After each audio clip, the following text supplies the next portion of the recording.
You exist in a space most people spend their entire lives trying to avoid.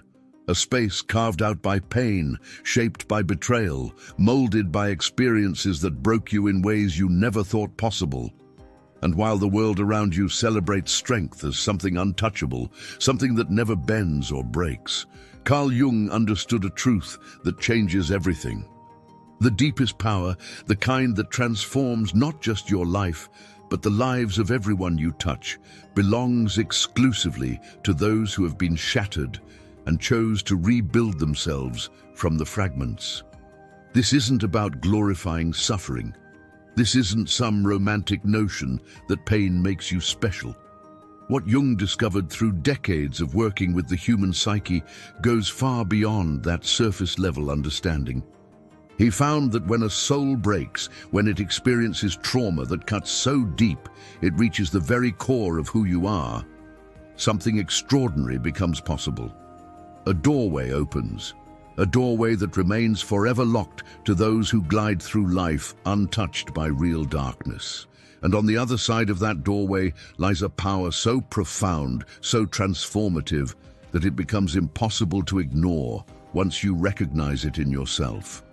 Think about the people who've had the deepest impact on your life, not the ones who gave you advice from their ivory towers of comfort, not the ones who preached about resilience while never facing real adversity. The ones who truly changed you were the ones who had been through hell and came back with something real to offer. They didn't just talk about pain, they carried the wisdom that only comes from wrestling with your own demons in the middle of the night when no one else is watching. That's the difference Jung was talking about. That's the hidden power. In his work, The Archetypes and the Collective Unconscious, Jung writes that the wounded healer is one of the most powerful archetypes in human experience. He explains that those who have suffered and integrated their suffering don't just heal themselves, they gain the unique ability to heal others. But here's what most people miss. This isn't automatic. You don't just go through trauma and suddenly become powerful. Millions of people experience devastating pain and remain broken, bitter, stuck in victim mode for decades. The power doesn't come from the wound itself, it comes from what you do with it. Jung spent years studying what he called the process of individuation. This is the journey of becoming your true self, of integrating all the fractured pieces of your psyche into a whole person. And he discovered something that contradicts everything our culture teaches us about healing. The goal isn't to get rid of your wounds. It isn't to pretend they never happened or to bypass them with positive thinking. The goal is to descend into those wounds, to face them directly, to extract the gold hidden in the darkness. Because every wound, every trauma, every experience that broke you contains within it a specific gift, a specific form of wisdom that cannot be obtained any other way. When you were betrayed by someone you trusted completely, something inside you shattered. Maybe it was your ability to trust easily. Maybe it was your naive belief that people are inherently good, that shattering was excruciating. But on the other side of that experience, after you've done the work of processing it, integrating it, understanding it, you develop something invaluable. You develop discernment, not cynicism, not walls that keep everyone out, but a refined ability to read people, to sense authenticity, to protect yourself while remaining open. That's power. That's wisdom that someone who's never been betrayed simply cannot possess. When you experienced abandonment, when the people who were supposed to stay left you alone in your darkest hour, you were forced to confront your deepest fear. The fear that you're not enough, that you're unlovable, that you'll always end up alone. Most people run from that fear their entire lives. They build their whole identity around avoiding it. But you had no choice. You had to face it. And in facing it, in sitting with that unbearable loneliness and choosing to survive anyway, you discovered something profound. You discovered that you can be alone and still be whole. You discovered that your value doesn't depend on other people's presence. You discovered a form of self-reliance that people who've never been abandoned can never fully grasp. Jung talks about this in Memories, Dreams, Reflections, when he describes his own journey through what he called his confrontation with the unconscious. He says, "The years when I pursued the inner images were the most important time of my life. Everything else is to be derived from this. It began at that time, and the later details hardly matter anymore.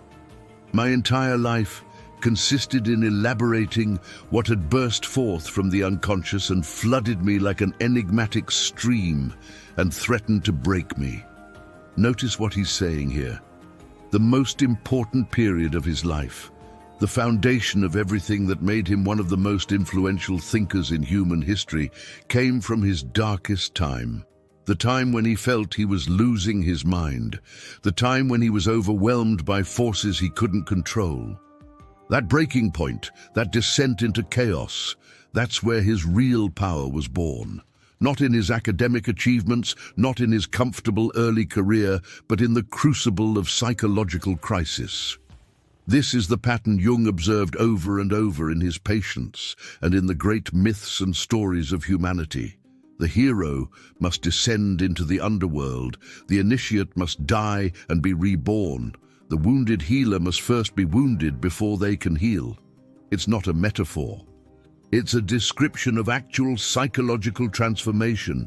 Your old self, the one that existed before the trauma, had to die. That death was real. The grief you felt wasn't just about what happened to you. It was grief for who you used to be, for the innocent version of yourself that can never return. But here's where it gets interesting. Here's where Jung's insight becomes truly revolutionary. That death, as painful as it was, cleared space. It demolished the false structures you'd built your identity on, the personas you wore to please others, the beliefs you inherited without questioning, the patterns you repeated because they felt safe. All of that got burned away in the fire of your suffering. And while you were in the middle of it, it felt like pure destruction, like everything was ending. But Jung understood that this destruction is necessary for real growth. He called it the process of psychological death and rebirth.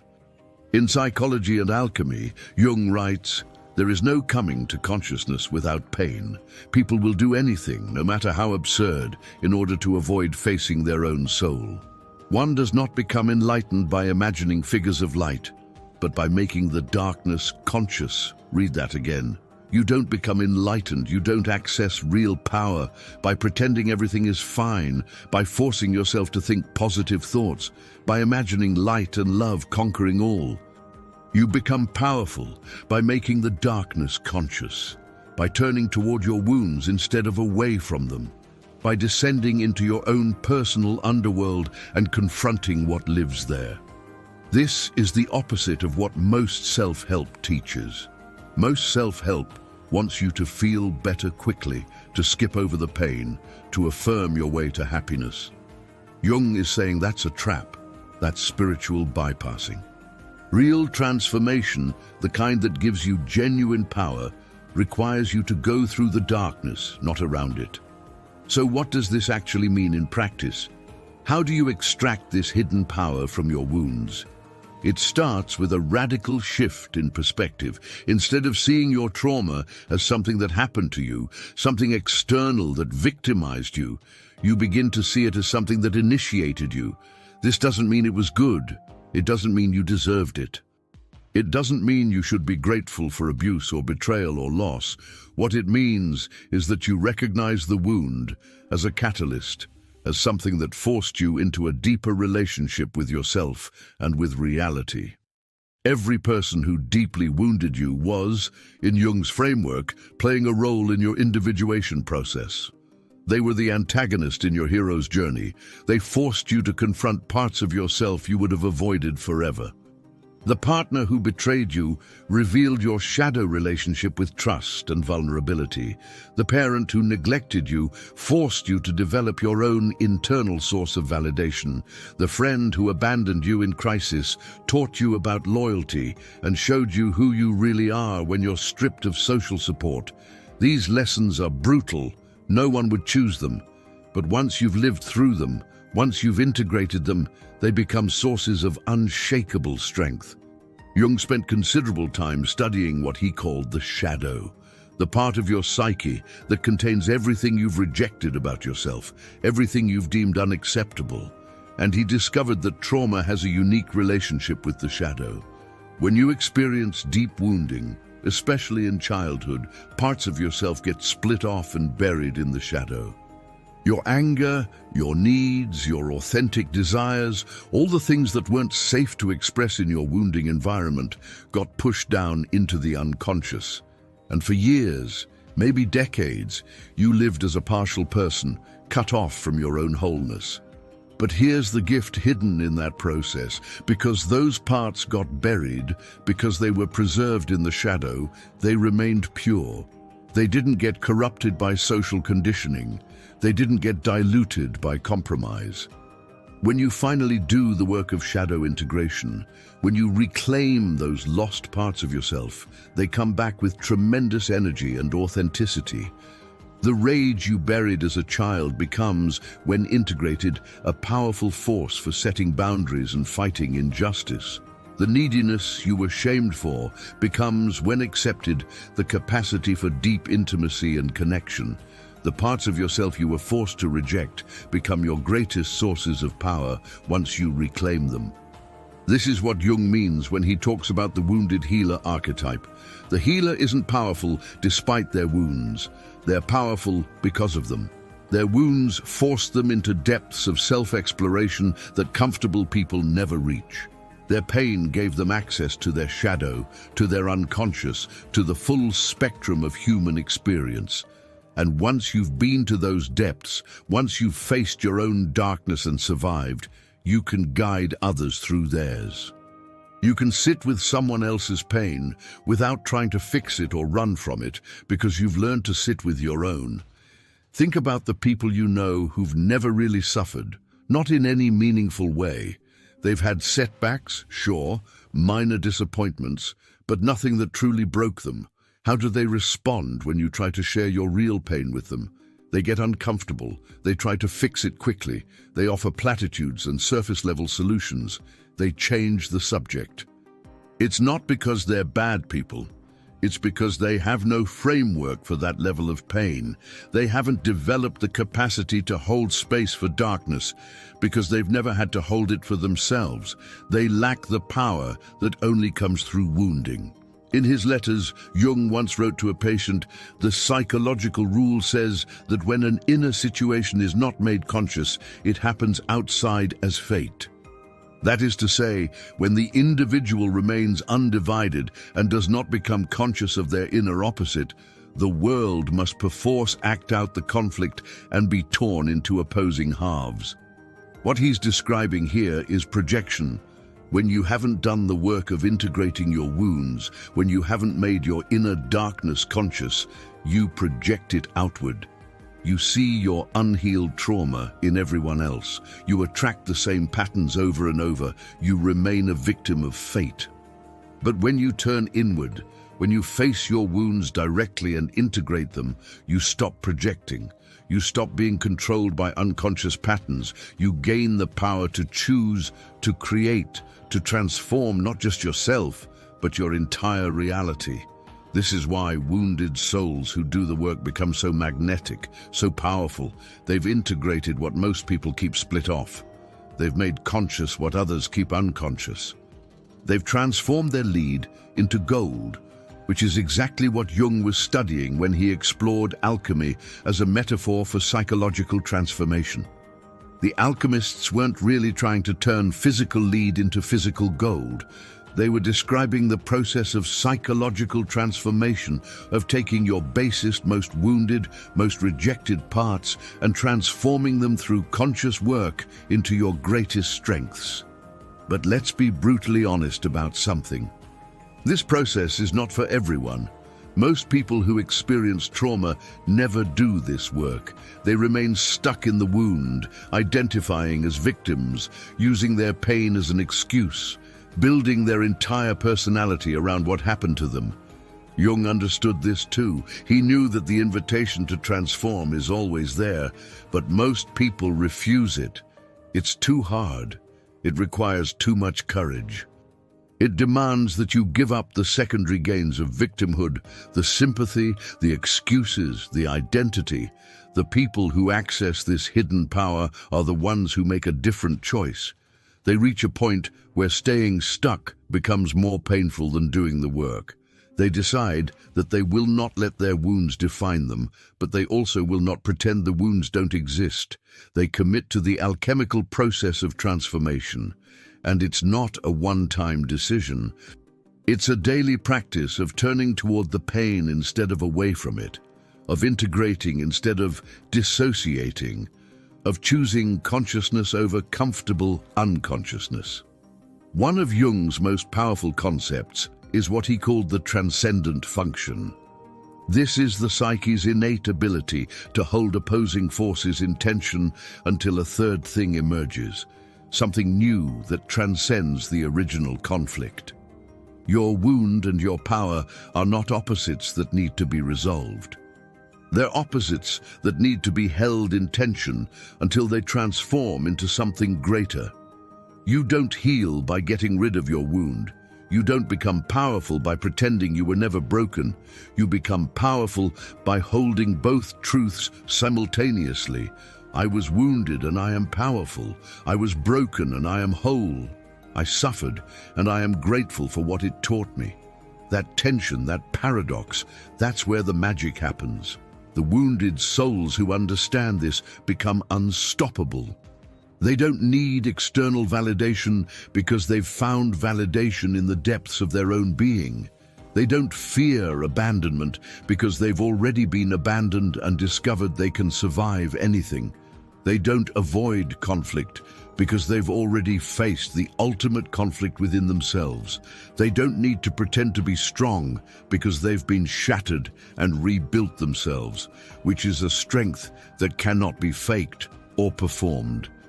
Jung observed that these individuals often become what he called wounded healers, not by choice but by necessity. Once you've accessed this power, once you've done this deep work, you can't unsee it in others. You recognize the wounded souls around you. You see through their masks. You understand their pain in a way that goes beyond words. And you feel compelled, almost driven, to help them access their own hidden power. Not by fixing them, not by giving advice, but by being living proof that transformation is possible, that wounds can become sources of wisdom, that brokenness can be the beginning of true strength. In Modern Man in Search of a Soul, Jung writes, "The meeting of two personalities is like the contact of two chemical substances. If there is any reaction, both are transformed. When a wounded soul who has done the work meets another wounded soul who is still suffering, something alchemical happens. The presence of the transformed person, their very existence, becomes a mirror showing what's possible. They don't need to say much. Their energy, their groundedness, their integration speaks louder than any words. They become a living example of the power hidden in wounds. But this power comes with responsibility. This is something Jung was very clear about. Once you've accessed these depths, once you've integrated your shadow and transformed your wounds, you have a choice. You can use this power selfishly, manipulatively, to control others who are still unconscious. Or you can use it in service of consciousness, of healing, of helping others on their own journey of individuation. Jung believed that the ethical use of psychological power was essential. The wounded healer archetype isn't just about having power, it's about using that power wisely and compassionately. This is where many people get it wrong. They do some healing work, they gain some insight into their wounds, and they immediately position themselves as gurus or experts. They use their partial healing as a way to feel superior to others who are still suffering. That's not the power Jung was talking about. That's ego inflation, which Jung warned about extensively. Real power, the kind that comes from fully integrated wounds, makes you more humble, not less, because you know intimately how hard the journey is. You know how many times you wanted to quit. You know how much darkness you had to face. So when you see others struggling, you don't judge them as weak. You see them as fellow travelers on the same difficult path. The souls who possess this hidden power often go unrecognized by the world. They're not the loudest voices in the room. They're not performing their healing on social media. They're not constantly broadcasting their transformation. They're quietly doing their work, holding space for others, showing up with a depth and authenticity that speaks for itself. Jung himself lived this way. Despite becoming world famous, he remained deeply private about his inner work, sharing only what he felt would serve the collective understanding of the psyche. What makes this power truly hidden is that it can't be seen by those who haven't done the work themselves. Unconscious people, people who've never faced their own darkness, literally cannot perceive it. They might sense something different about you, something they can't quite name. They might feel uncomfortable around you because your presence challenges their carefully constructed defenses. But they can't understand the source of your power because they haven't accessed their own. It remains hidden to them, visible only to other souls who've walked through their own fire. This creates a kind of invisible network, what Jung might have called a collective of individuated souls. When two people who've both done this deep work meet, there's an instant recognition. They don't need to explain their journey. They can sense in each other the markers of transformation, the groundedness, the lack of pretense, the ability to hold space for darkness without fear. The integration of opposites. It's like speaking a language that only becomes comprehensible after you've learned it through direct experience. No amount of intellectual understanding can substitute for the actual journey through your wounds. Jung's concept of synchronicity becomes particularly relevant here. Once you've accessed this power, once you've aligned with your true self through the integration of your wounds, meaningful coincidences start happening with increasing frequency. The right people appear at the right time. Opportunities emerge that perfectly match your transformed state. Resources show up exactly when needed. This isn't magical thinking or wishful manifestation. Jung understood it as a natural consequence of psychological integration.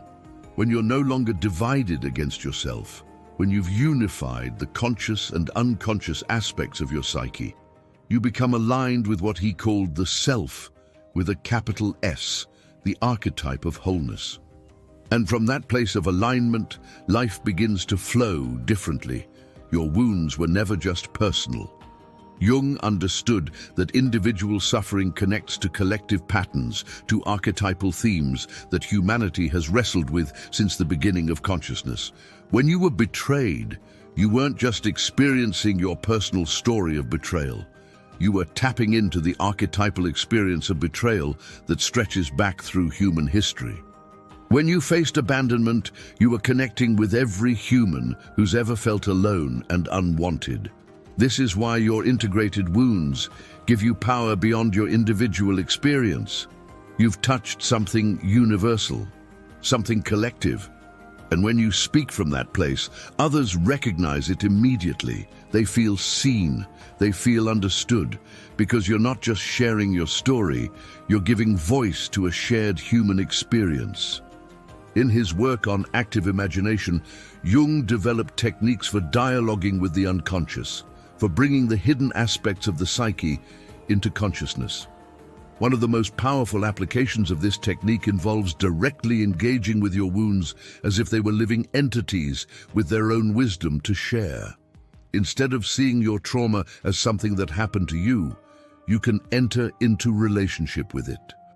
You can ask it what it needs, what it wants to teach you, what gift it's trying to offer. This might sound strange, but countless people who've done this work report profound insights that change everything.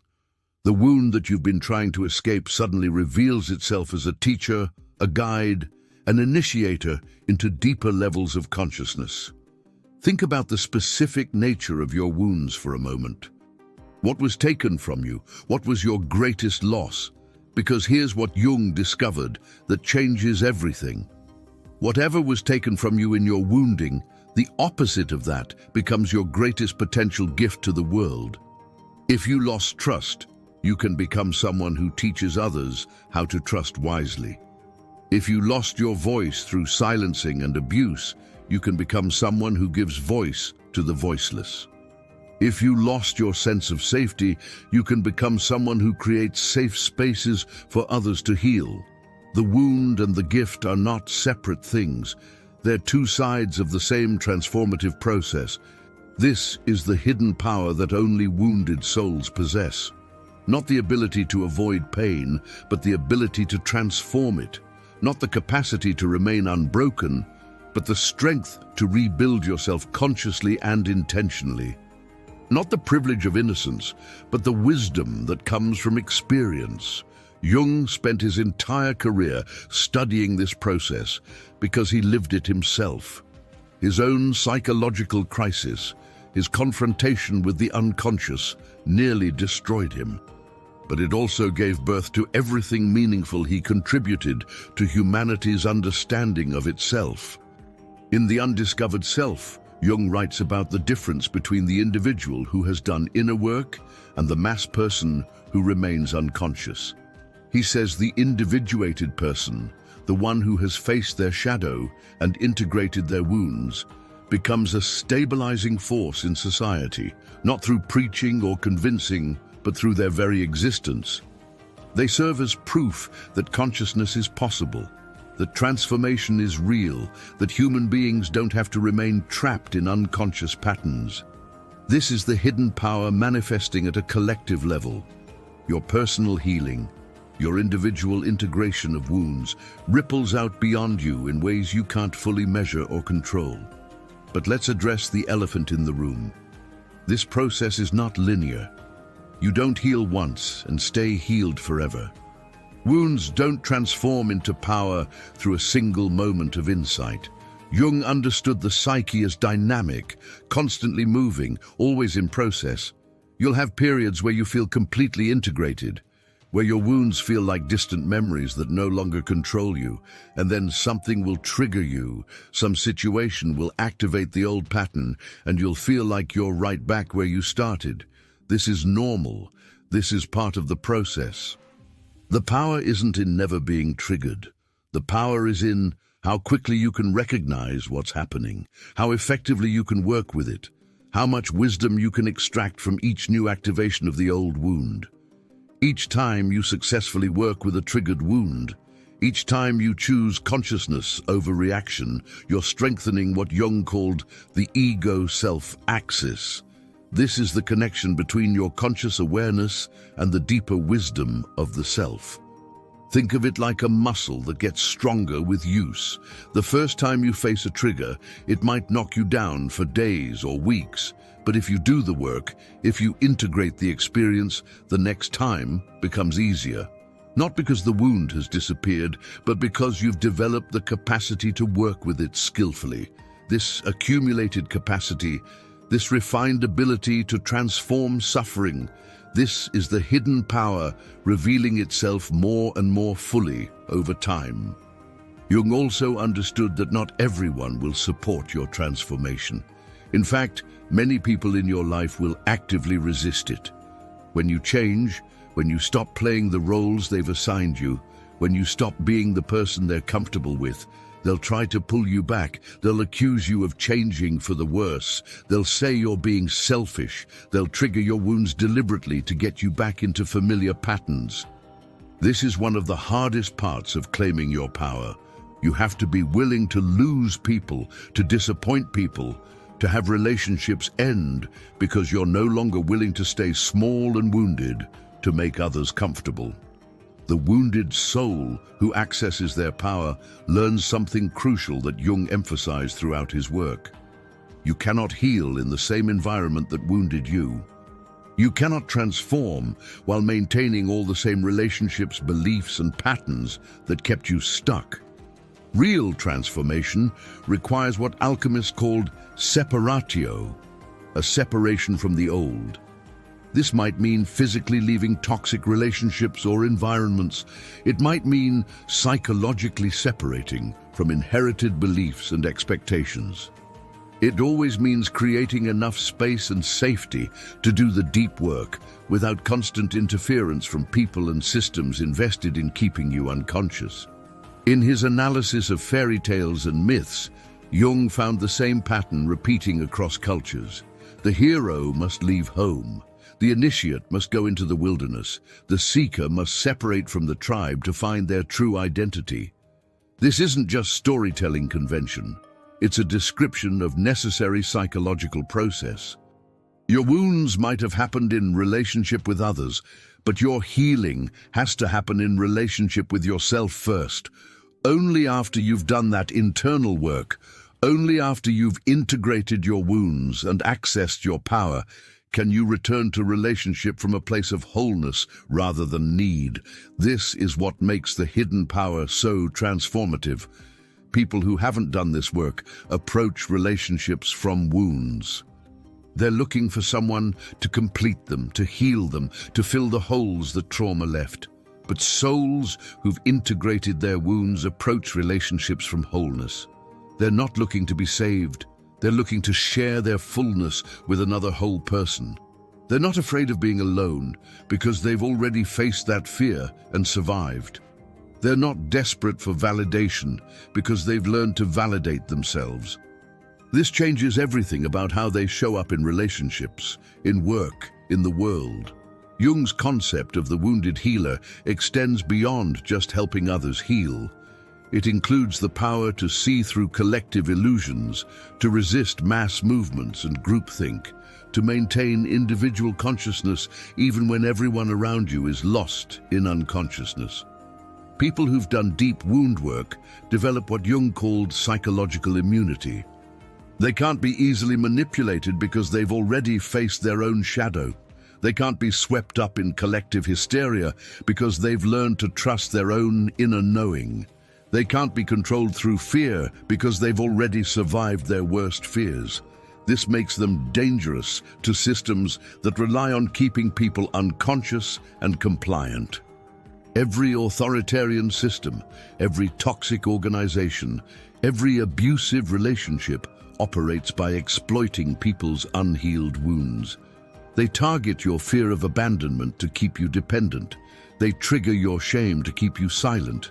They activate your trauma responses to keep you confused and reactive. But when you've integrated your wounds, when you've transformed them into power, these manipulation tactics stop working. You can see them clearly for what they are. You can name them. You can refuse to participate. This is the hidden political power of wound integration that Jung understood but didn't always speak about directly. Healed people are much harder to control than wounded people. And now the question is yours to answer. Will you keep running from your wounds, or will you turn toward them? Will you remain a victim of what happened to you, or will you become the wounded healer Jung described? Will you let your trauma define you, or will you transform it into the foundation of your power? The choice has always been yours. The power has always been there, and the time to claim it is now.